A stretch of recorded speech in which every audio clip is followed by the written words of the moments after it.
Anthem by Ayn Rand, Chapter 6. We have not written for 30 days. For 30 days we have not been here in our tunnel. We had been caught. It happened on that night when we wrote last.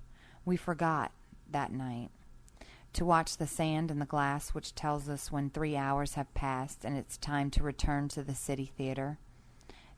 When we remembered, the sand had run out. We hastened to the theater, but the big tent stood gray and silent against the sky. The streets of the city lay before us, dark and empty. If we went back to hide in our tunnel, we would be found and our light with us. So we walked to the home of the street sweepers. When the council of the home questioned us, we looked upon the faces of the council, but there was no curiosity in those faces, and no anger, and no mercy. So when the oldest of them asked, "Where have you been?"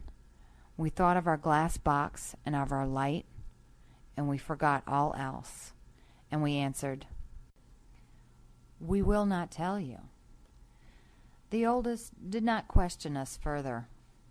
They turned to the two youngest and said, and their voice was bored, "Take our brother Equality 2521 to the Palace of Corrective Detention. Lash them until they tell." So we were taken to the stone room under the Palace of Corrective Detention. This room has no windows, and it is empty, save for an iron post.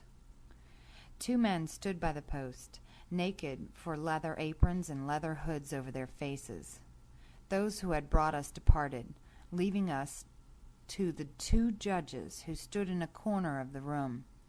The judges were small, thin men, gray and bent. They gave the signal to the 2 strong, hooded ones. They tore our clothes from our body. They threw us down upon our knees, and they tied our hands to the iron post. The first blow of the lash felt as if our spine had been cut in 2. The second blow stopped the first, and for a second we felt nothing. Then pain struck us in our throat and fire ran in our lungs without air, but we did not cry out. The lash whistled like a singing wind. We tried to count the blows, but we lost count. We knew that the blows were falling upon our back, only we felt nothing upon our back any longer. A flaming grill kept dancing before our eyes, and we thought of nothing save that grill, a grill of red squares, and then we knew that we were looking at the squares of the iron grill in the door, and there was also the squares of the stone on the walls, and the squares which the lash was cutting upon our back, crossing and recrossing itself in our flesh. Then we saw a fist before us. It knocked our chin up, and we saw the red froth of our mouth on the withered fingers, and the judge asked, "Where have you been?" But we jerked our head away, hid our face upon our tied hands, and bit our lips. The lash whistled again. We wondered who was sprinkling burning coal dust upon the floor, for we saw drops of red twinkling on the stones around us. Then we knew nothing, save 2 voices snarling steadily, one after the other, even though we knew that they were speaking many minutes apart. "Where have you been? Where have you been? Where have you been? Where have you been?"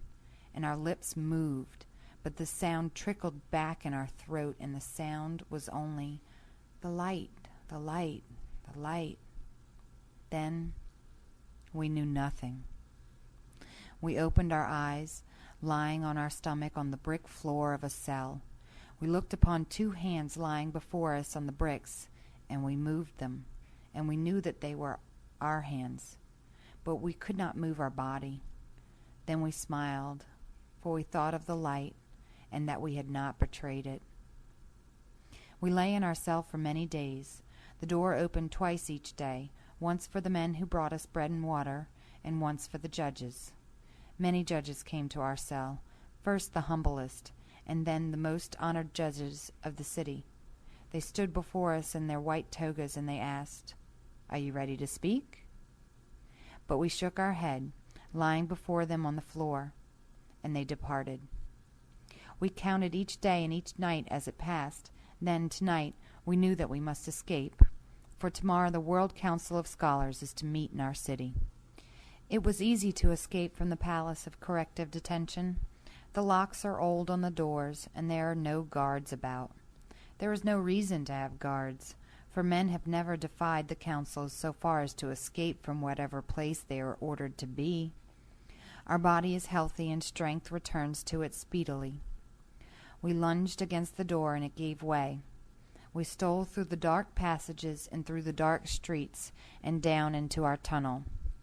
We lit the candle, and we saw that our place had not been found, and nothing had been touched, and our glass box stood before us on the cold oven as we had left it. What matter they now, the scars upon our back? Tomorrow, in the full light of day, we shall take our box and leave our tunnel open and walk through the streets to the home of the scholars. We shall put before them the greatest gift ever offered to men. We shall tell them the truth. We shall hand to them as our confession these pages we have written. We shall join our hands to theirs. We shall work together with the power of the sky for the glory of mankind. Our blessing upon you, our brothers. Tomorrow you will take us back into your fold, and we shall be an outcast no longer. Tomorrow we shall be one of you again. Tomorrow. End of chapter 6.